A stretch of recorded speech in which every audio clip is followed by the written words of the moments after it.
The monastery stood like a wound upon the Romanian hillside, ancient stone cloaked in fog, its crooked spires stabbing into the ashen sky. The air was still, heavy with decay and prayer left unanswered. No bird sang there. No wind dared to move through the grave-cold mist that wrapped around the old abbey like a burial shroud. Sister Irene had returned. It had been years since she last stepped foot on the grounds of St. Carta, but the memories were carved into her soul like burn marks. The whispering walls. The shadows that stretched too far. The laughter that had not belonged to anything human. The demon Valak had been defeated, or so she had believed. But faith, she learned, had limits. Evil did not die. It waited. The Vatican had summoned her once more, urgently, quietly. Another disturbance, they said. A desecration in the old lands. They didn't need to speak the name. She already knew. The same chill that haunted her dreams, the same voice that called her name from the dark, had returned. Now, standing at the gates of the monastery, Irene clutched her rosary so tightly her knuckles turned white. Her companion, Father Jonas, a young priest with trembling faith, followed close behind. "This place feels wrong," he muttered, crossing himself. "It always has," she replied softly. The great iron doors creaked open with a groan that seemed to echo through the bones of the earth. The corridor beyond was dim, lit only by dying candles. The scent of wax and mildew hung in the air. As they stepped inside, Irene felt it, an invisible gaze, something watching, breathing just behind her shoulder. They were greeted by an elderly nun named Sister Magdalena, her skin pale as wax, eyes ringed in shadow. "You should not have come," she whispered, her voice trembling. "It's awake again." "What is?" asked Irene, though she already knew. Sister Magdalena's lips trembled. "The thing beneath the cross." The night fell quickly, swallowing what little light the sky offered. The monastery became a maze of darkness, its walls whispering in the tongue of the damned. Irene couldn't sleep. In her chamber, she kept the lamp lit and her Bible open. Yet, the shadows moved as if alive. Then, a sound. Soft. Almost gentle. A hum. It came from the hallway, a nun's voice, low and rhythmic, chanting in Latin. Irene rose and opened her door, the air outside colder than death. The chanting grew louder, but the corridor was empty. The sound came from below. She followed it down the winding stone steps, barefoot now, the crucifix clutched tightly in her hand. The lower chambers were forbidden, burial crypts for the sisters who had died centuries ago. But the sound was calling her there. When she reached the final archway, the chanting stopped. Silence. Then, click. The candles along the wall flared to life, one by one, though no hand had touched them. The air grew thick with the scent of sulfur. At the end of the crypt stood the great iron crucifix, the same one that had sealed Valak away years before. But now, it was cracked. The nails that once held it firm had rusted and fallen loose. And beneath it, something moved. A shiver of cloth. A breath. Then two glowing, inhuman eyes opened in the darkness. Irene froze, her breath caught in her throat. She raised the crucifix and whispered, "In the name of the Father." But the words withered in her mouth as a voice, deep and mocking, echoed through the chamber. "Faith again, little sister," it hissed. "How many times must you fail?" The shadows bent and twisted, forming the figure of a nun, tall, gaunt, its face hidden under a black veil. The habit rippled as if alive, the air around it writhing with unseen movement. Then it lifted its head. Valak's pale, corpse-white face emerged from the dark, its black eyes gleaming with malice. The smile that followed was almost human, almost. Irene stumbled back, whispering prayers that dissolved into terror. "You were banished," she cried. Valak tilted its head, the motion slow, unnatural. "Banished?" it sneered. "You sealed a door. But what lives behind doors learns to wait, and to whisper. As it spoke, the crucifix on the wall began to bleed, thick streams running down the stone. The blood sizzled as it touched the ground, filling the air with the smell of iron and ash. Father Jonas burst into the crypt, his face pale with fear. "Sister." "What?" Valak's gaze snapped toward him. The candles blew out all at once, plunging them into darkness. Then came a sound like laughter, dry and echoing from every direction. When the light returned, Father Jonas was on the floor, convulsing, eyes rolled back, whispering in tongues that weren't his own. Irene fell to her knees beside him, tears mixing with sweat. She knew what this meant. Valak was not just back. It was stronger. Smarter. And it wanted her soul. The whisper returned, curling around her ear like smoke. "Your faith will break, Sister Irene," it murmured.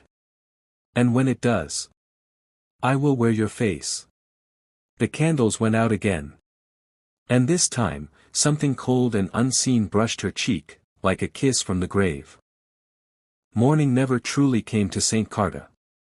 The sky hung low and colorless, the mist swallowing every trace of sunlight before it could touch the ground. Sister Irene sat near the window of the infirmary, her rosary still in her trembling hands, as Father Jonas lay unconscious on the cot beside her. His breathing was ragged, his lips whispering fragments of words that were not his own. Since last night, he hadn't woken. The sisters of the abbey moved about in silence, their faces pale, their eyes empty. It was as if something had drained the life from them. The monastery seemed to pulse faintly with its own heartbeat, the walls whispering in low tones just beneath hearing. Irene could feel it again, that same sickening presence. It lingered in the air like smoke after a fire. Every time she closed her eyes, she saw it. The face behind the veil. The eyes like oil and hatred. A soft voice broke her trance. "He bears the mark."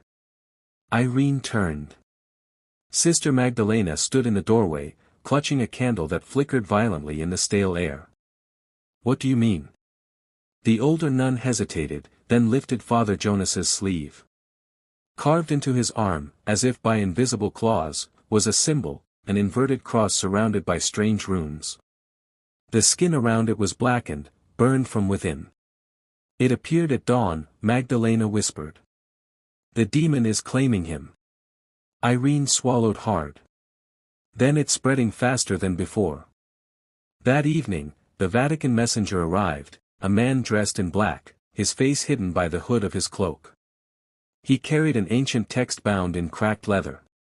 Irene's eyes widened when she saw the insignia pressed into the cover, the Codex Malficarum. "The Vatican sent this?" she asked.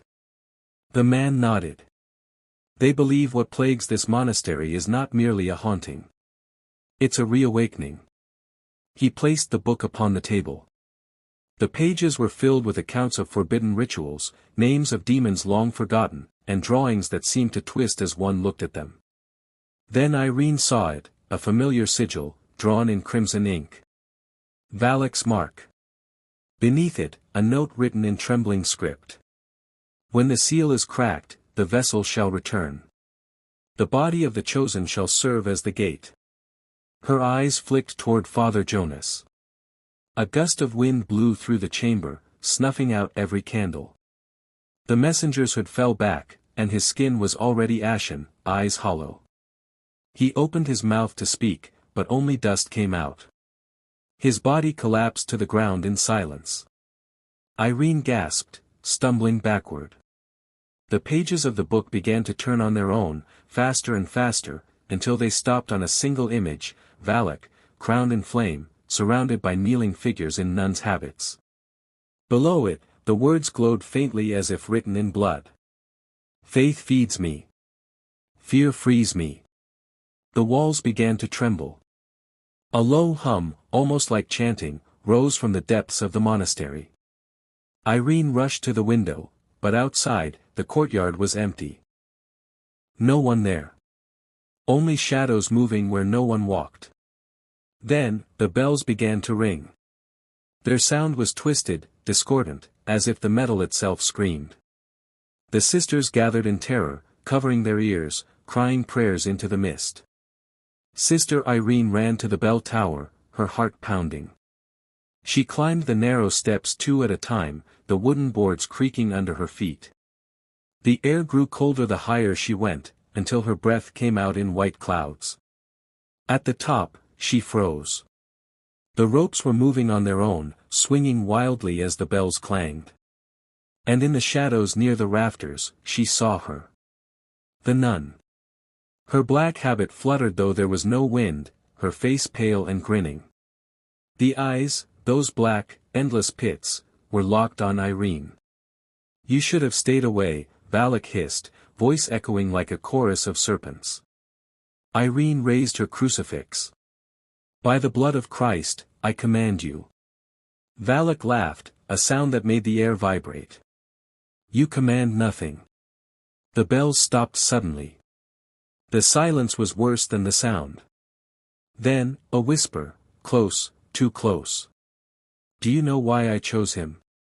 Valak's form shifted, its head snapping toward the direction of the infirmary. Irene's blood turned cold. "Father Jonas." Without thinking, she ran. Down the tower steps, through the dark corridor, her rosary swinging violently in her hand. The chanting grew louder now, coming from everywhere. Latin words warped and distorted, echoing from behind the walls, the floors, the ceilings.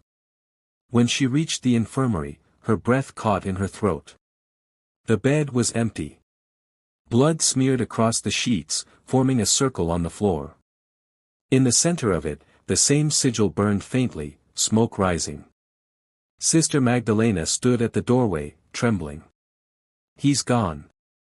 "Sister Irene," he walked into the crypt. "The demon's lair." Irene grabbed her Bible, her crucifix, and followed the blood trail into the cold depths once again. The flickering candlelight seemed to dim with every step she took. The air grew heavy, thick with sulfur and decay.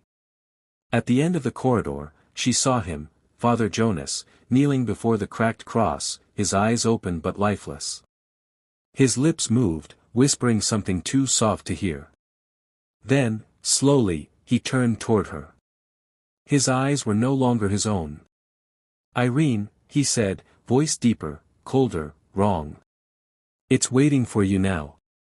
The candle blew out. And in the darkness, something began to crawl out from beneath the broken cross. The darkness in the crypt was alive. It breathed, it shifted, it whispered her name. Sister Irene held her crucifix tight against her chest, its silver edge trembling in her grip. Father Jonas stood, or rather, what looked like him stood, before the cracked cross. His shadow stretched unnaturally long across the walls, flickering in the dim light of her trembling candle. "Jonas," she said softly, her voice shaking. "You must fight it."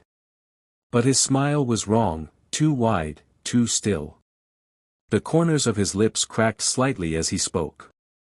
"He can't hear you anymore, sister. He's with me now." The voice was layered, his tone mixed with something ancient, hollow, and mocking. The demon was speaking through him. "Valak." A low growl echoed from behind the altar, deep and animalistic. The shadows there rippled like tar. Irene's pulse pounded in her ears.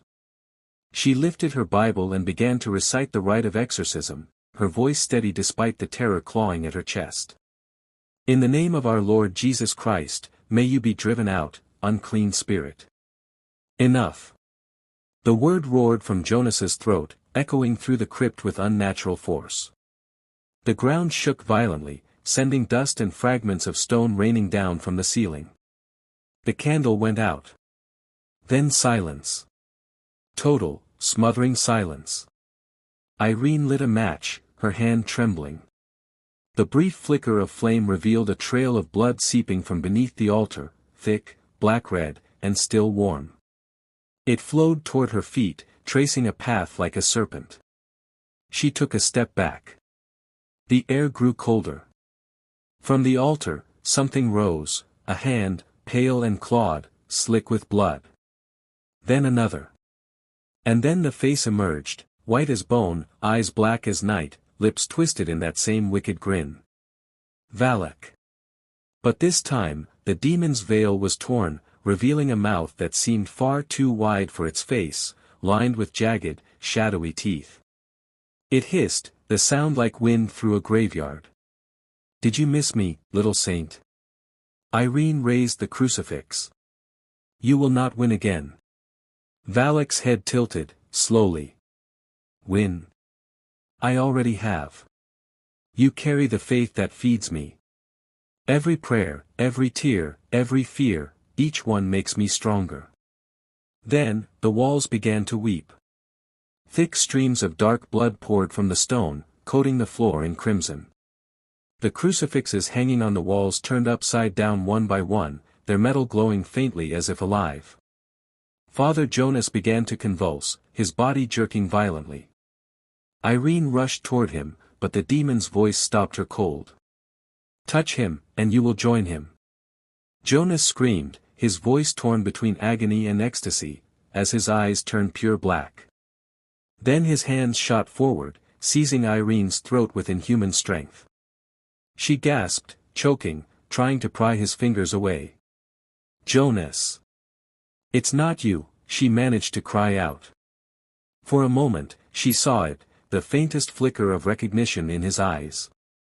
Then Valak's laughter filled the room again, deep and guttural.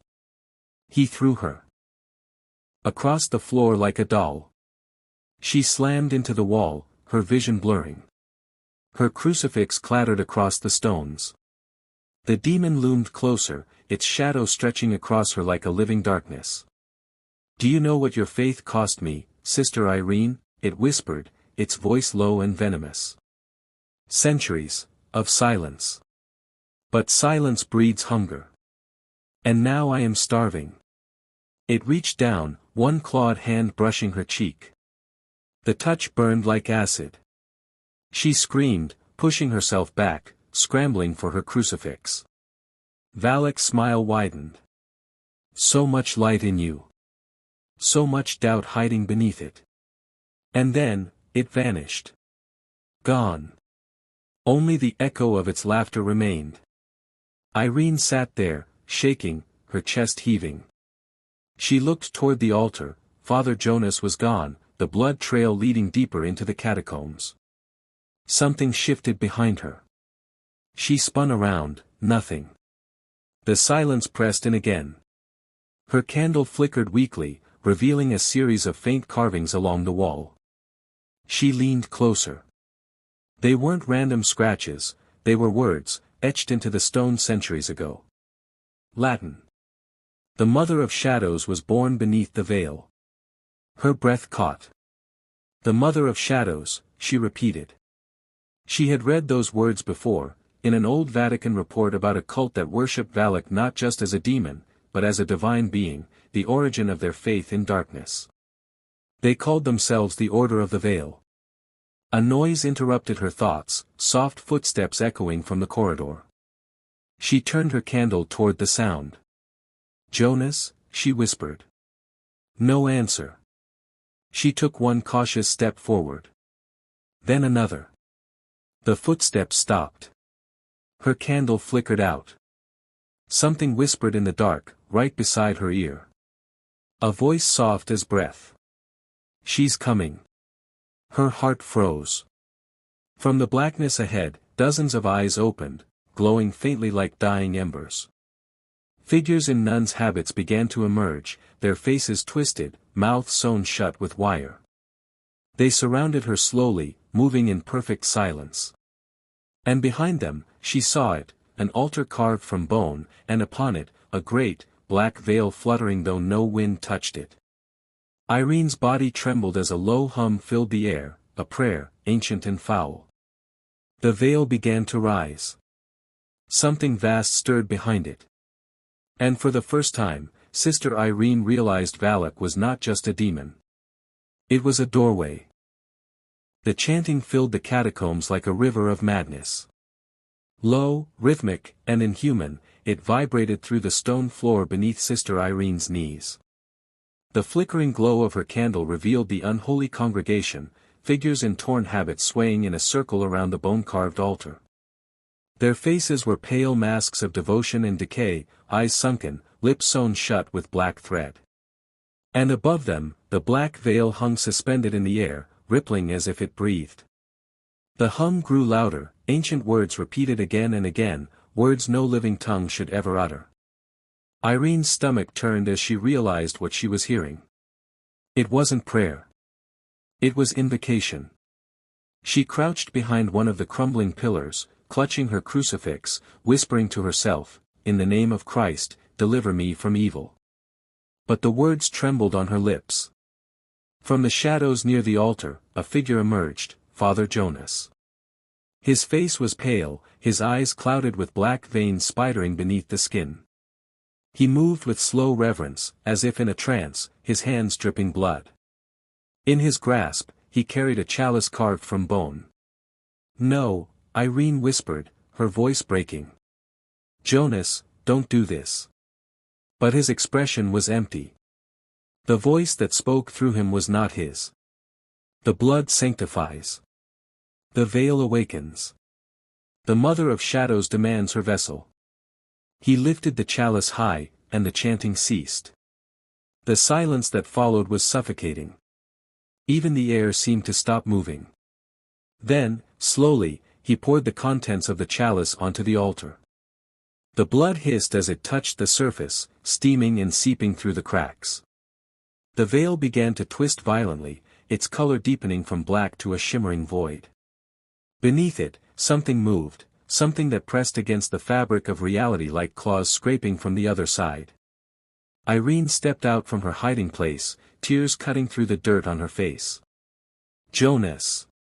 Fight it! You are a servant of God, not this." His head snapped toward her, his expression breaking into a grotesque grin. "You still think your God listens here?" he rasped. "He turned his face away long ago. This place belongs to me now." Valak's voice echoed behind his words. The figures in the circle turned in unison toward Irene, their heads twitching at unnatural angles. Their sewn mouths began to bleed. Irene held up her crucifix. "Get back," she shouted. The silver gleamed faintly, but the power of her faith felt fragile, like a candle in a hurricane. The possessed nuns began to advance, their movements jerky, as if pulled by invisible strings. Their whispers grew louder, the sound like insects crawling beneath her skin. She took a step back, then another, until her back hit the cold stone wall. She was trapped. The first of the creatures reached her. Its face was inches from hers, and she could see the torn flesh where the thread cut through its lips. Its eyes rolled upward, and a voice spilled from its mouth. Though it had no opening. "She awaits the chosen vessel." Suddenly, the ground beneath them split open. A scream of wind burst through the chamber, blowing out every candle. The veil tore open, and from within it came a blinding light, cold, colorless, and wrong. It wasn't the light of heaven. It was the light of something that had been buried too long. The nuns fell to their knees, writhing, chanting faster. Irene shielded her face from the wind and the dust, but she could feel it, the presence behind that veil. A consciousness vast and cruel, stretching into her thoughts. She heard it whisper her name. "Irene." The voice was soft, female, almost gentle. "You opened the gate once. Now you will keep it open forever." Her crucifix grew hot in her hand. She looked down to see it glowing faintly, cracks forming in the metal. She dropped it, and it hit the ground with a sound that echoed like a scream. "God help me," she whispered. The wind died suddenly. The air became heavy again. When she lifted her head, Father Jonas stood at the altar, his body trembling violently. His skin was blistering, smoke rising from his wounds. Then he fell. For a heartbeat, there was silence. Then, the voice returned, low and triumphant. He was never the vessel. Irene's breath caught. The shadows gathered at her feet, snaking up her legs like cold fingers. You are. The veil ripped open completely. From the darkness beyond it, Valak stepped through, its form more terrible than before. Its habit fluttered as if underwater, its body half-formed, a shape of smoke and bone. Its face was no longer fully human, its eyes hollow, its smile stretching beyond the limits of flesh. It reached for her. Irene screamed, clutching the Bible against her chest as every candle in the monastery flared to life at once. The holy words burned in her mind, and she shouted them aloud, her voice cracking. The light shines in the darkness, and the darkness shall not overcome it. The demon shrieked, its body convulsing, retreating slightly, but not vanishing. The walls trembled, the air thick with sulfur. Then, just as suddenly, everything went still. The veil fell to the ground like dead fabric. The demon was gone. Irene collapsed to her knees, gasping, her heart pounding. She looked around, Father Jonas's body was gone. The altar cracked in half. The other nuns had vanished. Only the silence remained. Then, from somewhere deep within the monastery, a faint bell began to toll. Once. Twice. Thrice. And with each toll, she felt something change inside her, a pulse, faint but undeniable, deep beneath her ribs. A warmth that didn't belong there. Her reflection in the cracked mirror nearby flickered. For a split second, she saw not her face, but Valak's. Her scream echoed through the monastery, swallowed by the fog outside. The bells tolling echoed long after it stopped, each reverberation sinking into the marrow of Sister Irene's bones. Her reflection still haunted the cracked mirror, a fleeting glimpse of Valak's face superimposed over hers, the demon's smirk twisting her own terrified expression. She wanted to believe it was a hallucination born of exhaustion. But deep down, she knew better. Something had entered her. The monastery was silent again, but not empty. The air held that same thick tension, as if the walls themselves were waiting, listening. Irene stumbled into the corridor, clutching the Bible against her chest. Her hand trembled, and she could still feel the faint heat from where the crucifix had burned her palm. Sister Irene. The voice came from behind her. She turned sharply, but the hallway was empty. Only the flickering light of dying candles. Then the voice came again, closer.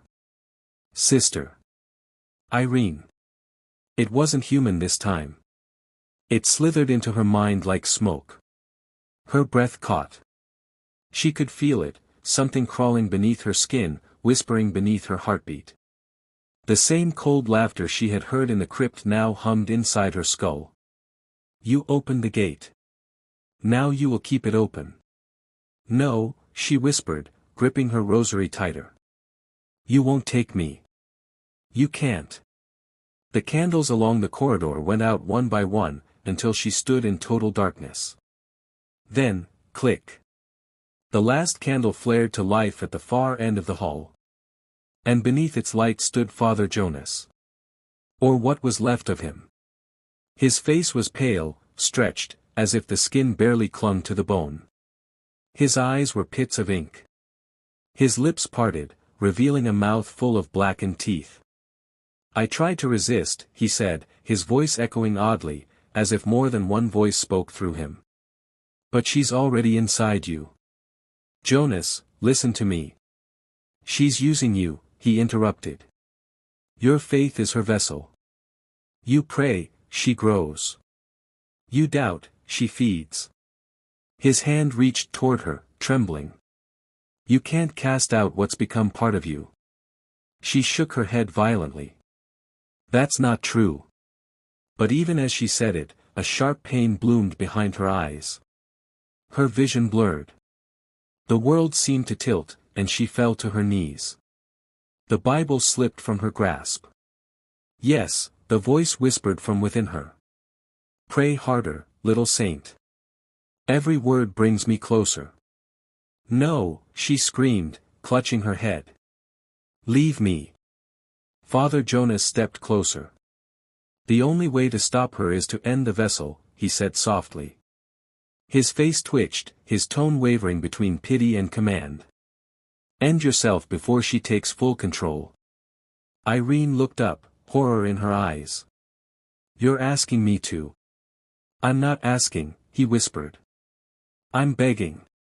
Suddenly, his body convulsed violently, his head snapping backward. A guttural shriek tore through him, and his chest split open with a wet crack. Black smoke poured from the wound, swirling toward the ceiling like a living thing. The smoke twisted, forming into a familiar shape, the dark silhouette of a nun, arms spread wide, her face obscured by shadow. Valak's laughter filled the hall again, sharp and cold. I don't need him anymore, it hissed. You will do. The smoke darted forward, slamming into Irene's chest. She screamed, thrown against the wall. Her body arched, her eyes rolling back. Her veins darkened beneath her skin. For a moment, everything went white, then still. When her eyes opened again, they were black. She stood slowly, breathing deeply, and when she spoke, her voice carried two tones, one her own, one not. No, she whispered, tears streaming down her face. Not me. Valak's voice overlapped hers. Yes. You. The faithful become the gateway. The devout become the damned. The crucifix on the wall burst into flame. Every candle reignited with a violent hiss. The paintings of saints twisted, their faces melting into screams. Irene fell to her knees, clutching her head, whispering prayers through her sobs. Our Father, who art in heaven. Her voice broke. The shadow behind her began to mimic her movements, kneeling when she knelt, whispering when she prayed. It was her reflection, only inverted, darker, with Valak's grin painted across its face. She looked up, and saw the reflection move after she did. It leaned close, its voice soft and venomous. Do you really believe he hears you now? Irene screamed and smashed the mirror with her hand. The shards exploded outward, slicing her palm open. Blood splattered the wall, and the blood began to move.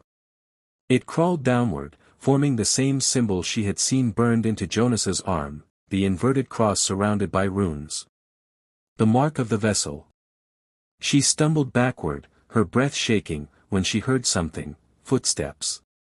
Slow, deliberate, echoing from the chapel above. She followed the sound, her bare feet cold on the stone floor, the corridors twisting in ways she didn't remember. When she reached the chapel, she froze. All the nuns were there. Dozens of them. Kneeling in the pews, their heads bowed. But their bodies were still, too still. Irene approached cautiously, her footsteps echoing. When she reached the front row, she saw it, each nun's eyes had been sewn shut. Their lips were stitched, their skin waxen. Then one of them moved. Her head lifted slowly, the thread snapping as she opened her mouth. She is almost born, the nun whispered, voice filled with ancient hunger. The mother rises through you. The others began to sway, chanting in perfect unison, their sewn mouths opening one by one as if unseen hands tore the stitches free. The candles dimmed. The air grew colder. From the altar, black smoke began to rise again, thick and writhing. And from within it, a voice that was not a whisper this time, but a roar. Your faith is my resurrection. The smoke exploded outward, throwing Irene against the wall. When she opened her eyes, she saw it, her own reflection hovering before her, eyes burning gold, mouth twisted. In a cruel smile. I am you, it said. And then the shadow lunged. The moment the shadow lunged, the chapel's candles blew out in unison. The flame's dying hiss was swallowed by an expanding void, a darkness so thick it seemed to pulse. Sister Irene hit the floor hard, gasping for air that suddenly felt heavy, cold, wrong. Her body convulsed as she tried to crawl backward, but the air itself resisted her, as if the darkness had turned liquid and clung to her skin. And then came the laughter. Not from one mouth, but from many. The sound crawled along the walls and through the rafters, 1,000 distorted echoes of Valak's voice overlapping in a hideous chorus. You prayed for light, it whispered, the voice slithering inside her skull. But light is only a shadow that forgot itself. The black smoke around her took form again, the twisted silhouette of a nun, her habit torn, her pale face grinning from beneath the shroud. Behind Valak, the eyeless nuns began to rise. Their movements were slow, deliberate, synchronized, like puppets pulled by invisible threads. Blood trickled from their eyes, staining the habits they once wore in devotion. Sister Irene stumbled to her feet, gripping the wall for balance. Her heart hammered so violently it drowned out her thoughts. "You will not take me," she whispered. "I am his servant." Valak's grin widened. "You were." With a sudden motion, Valak raised a hand, and Irene was thrown across the chapel. She crashed against the altar, shattering the crucifix that had once stood above it. The pieces scattered across the floor like broken faith. The demon glided closer. "Do you remember the prayers you whispered when you first saw me? How you begged him to protect you? Did he answer then?" Irene pushed herself up, coughing blood. Her hand brushed against the fallen crucifix, one half of it blackened by fire. She clutched it tight, even though it burned her skin. "Maybe he didn't answer then," she said through clenched teeth. "But I'm still here." Valak's face twisted, the skin stretching, cracking, revealing a second mouth beneath the first, whispering prayers backward. The demon's voice deepened. "You are here, because I let you live long enough to break the final seal." Behind the altar, the floor began to split. Stone gave way to something black and pulsating, a pit that throbbed like a living wound. The sound coming from it wasn't merely a growl, it was crying, wailing, 1,000 voices screaming in unison. The Mother of Shadows was awakening. Irene backed away, trembling. "No, no." The possessed nuns dropped to their knees around the pit, chanting in a low, distorted tone. Their words were in Latin, but Irene could make out fragments: Mater Tenebrarum, Lux Cadet, Aperi Portam. "Open the gate," she whispered. Her eyes widened in horror. Valak raised both arms toward the rift. "Faith built the door," it hissed, "and faith will open it." Irene's body froze. A heat spread through her veins, glowing faintly beneath her skin like embers. Her eyes rolled back as a surge of black light pulsed from her chest. She screamed, clutching herself, as invisible tendrils of darkness spiraled from her heart toward the pit. "No," she cried. "God help me." But the darkness within her answered instead. "He cannot hear you here." The glow in her chest burst outward, forming symbols in the air, the same infernal markings that had appeared in the crypt. They circled her like a crown. The possessed nuns fell prostrate before her, chanting louder. Valak moved closer, its voice almost tender now. "The vessel ripens. You carry my blood, my name, my hunger. When your faith finally shatters, I will step through you into your world." Irene's tears streamed down her face. "I will not let you," she gasped. Valak leaned in, its breath cold against her ear. "You already have." Suddenly, her vision blurred. The world around her distorted. The chapel melted away, replaced by flashes, visions of the past, the monastery years ago when she first battled Valak. She saw herself younger, terrified, holding her crucifix in the flooded chamber. She remembered the moment she thought she had banished the demon. But now she saw the truth. In her vision, Valak smiled before it vanished. Not in defeat, but in triumph. It had never been banished. It had hidden inside her. Her knees buckled. She screamed until her throat tore. "No. No, no, no." When her eyes opened, she was lying on the cold stone floor again. Valak stood above her, its expression serene. "I have waited inside your prayers," it said softly. "Every amen you whispered, every fear you buried, they were my lullabies. The walls began to bleed again, thick trails of black liquid dripping like tears. The statues of saints turned their heads toward her, their marble eyes weeping. Irene crawled toward the altar, her mind unraveling. God, please. Valak's hand reached down, claws brushing her face. Say it louder. Let him see how powerless he is. Irene's hand landed on the Bible, half soaked in blood. She flipped it open, though her vision swam. The pages were blank, all the words erased. She froze. Valak's smile grew impossibly wide. He's gone. Irene screamed and pressed her palm to the page. Instantly, the blood from her wounds soaked into the parchment, and faint golden letters began to appear, one verse after another, glowing through the darkness. Valak recoiled slightly, hissing. No. Irene's voice broke but rose louder than before. The Lord is my light and my salvation, whom shall I fear? The possessed nuns shrieked, their bodies twisting violently, breaking apart into clouds of smoke. The ground trembled, the pit cracking wider. Valak shrieked back, its voice no longer calm but wrathful. You cannot stop the mother. You are her. Do you not feel it? Irene's eyes flashed white for a moment, the black veins beneath her skin glowing faintly. She screamed. Caught between herself and the darkness within. Her reflection appeared again, Valak's face in hers, flickering back and forth like two realities colliding. I am not you, Irene whispered. Not yet. Valak lunged forward with an unholy roar, its form dissolving into a storm of black mist that enveloped her completely. The Bible fell from her hands, the light fading. The last thing she heard before the darkness consumed her was Valak's voice inside her skull. When you next open your eyes, you will pray to me. Then silence. And from deep beneath the monastery, the tolling of the bell began again, slow, deliberate, endless.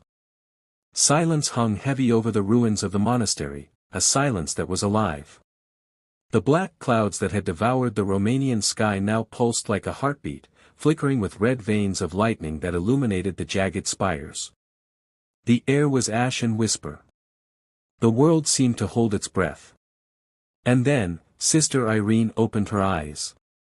At first, she thought she was blind. Everything was gray, moving like smoke around her. Her body felt weightless, yet burning from within, every heartbeat echoing with two rhythms, hers, and something else's. The faint sound of whispering came from nowhere and everywhere at once. She rose slowly, her white habit now stained completely black, her crucifix shattered at her chest. In the reflection of a broken window, she saw it, her face flickering between herself and Valak's, each blink warping her features. Irene, a voice called weakly. She turned. Maurice lay a few feet away, barely conscious, his body twisted from the blast that had erupted when Valak's shadow consumed her. His eyes, once kind and bright, were now dull and full of fear. Irene, he whispered. It's inside you. She looked at him, trembling. I know. The words came out in two voices, one hers, one deeper, echoing. She pressed her hands against her ears as if to silence the demon's laughter that now lived inside her skull. You thought you could bury me, Valak whispered from within. You prayed, you bled, you burned, and yet, I was always the answer to your prayers. Her knees hit the stone floor. Get out of me, she screamed. The walls around her shook violently, ancient paintings curling and blackening as if set aflame by her words. The eyes of every saint in the monastery bled dark tears. The air filled with screams of unseen spirits, the trapped remnants of the fallen nuns who had perished years ago. Maurice tried to crawl toward her, each movement agony. Irene, fight it, please. She raised her head. If I fight it, I die. Valak's voice purred inside her mind. If you fight me, everyone dies. Suddenly, she saw it, visions flashing before her eyes. The Warrens, their house, their artifacts. The cursed objects glowing faintly as something unseen began to stir.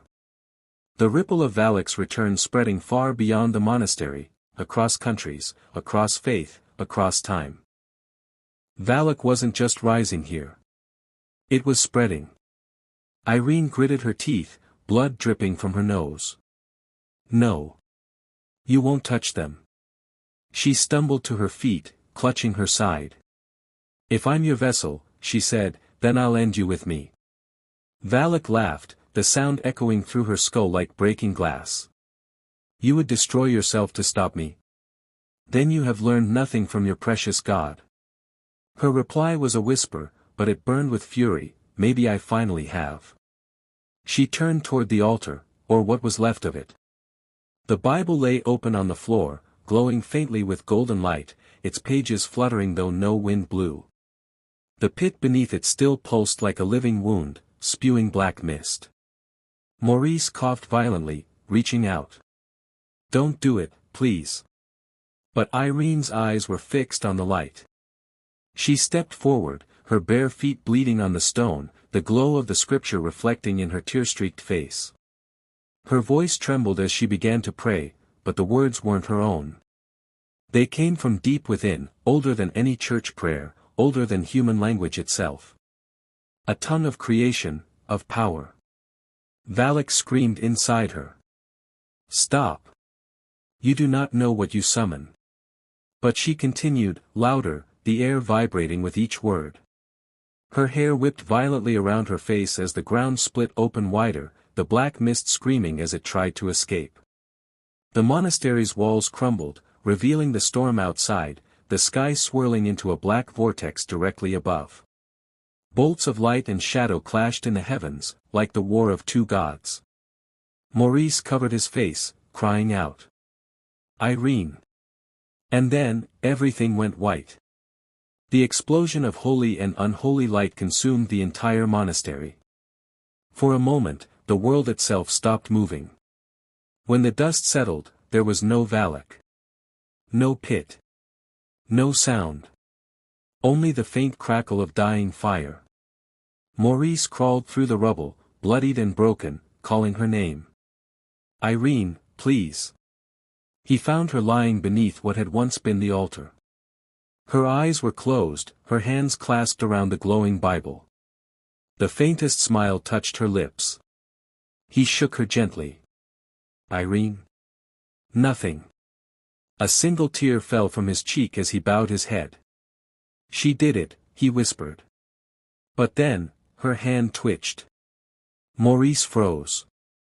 Slowly, her fingers moved, clutching the Bible tighter. Her eyes opened. For a heartbeat, they were her eyes, soft, brown, full of sorrow.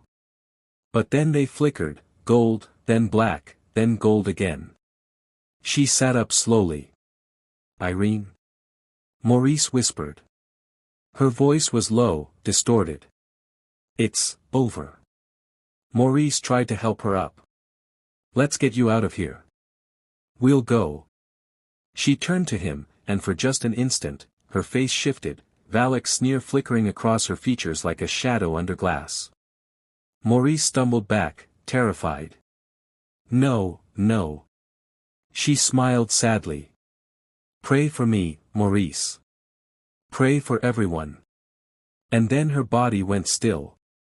The glow of the Bible faded to black. The camera of the world seemed to pull back, the ruined monastery now just a scar in the mountainside.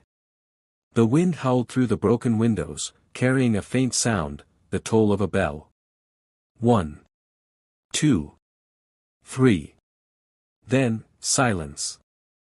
But miles away, in a quiet museum in Connecticut, a glass case began to rattle.